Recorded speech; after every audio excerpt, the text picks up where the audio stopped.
channel sounding sounds pretty important.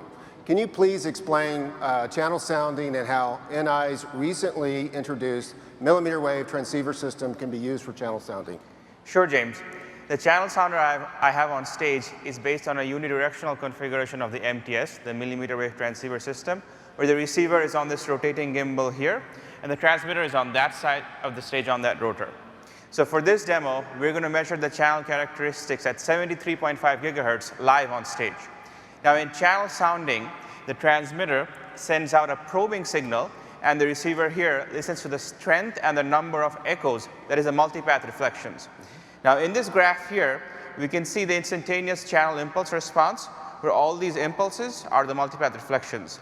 We can also observe the channel's flatness and frequency response, as well as measure the flight time in nanoseconds from the transmitter to receiver.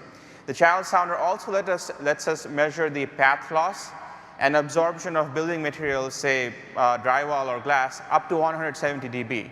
Why is this useful? Let's say in the deployment of 5G base stations, you need to determine how far apart those stations should be to ensure strong signal strength. And this is where the path loss models come in. As Arun mentioned, channel models are very important in 5G in the 28 gigahertz and higher millimeter wave bands, and the channel sounding measurements are directly applied to build those models. Now in this demo, as you can see this receiver rotating, for every 360-degree rotation of the receiver, the transmitter rotates 10 degrees. As the receiver and the transmitter rotate, the LabVIEW software here develops angle of arrival and angle of departure charts, from which you can see the entire multipath environment. Now this particular demo is showing a SISO, which means single input, single output configuration of the sounder, but the hardware and software is readily extended to a MIMO configuration, as in the AT&T case.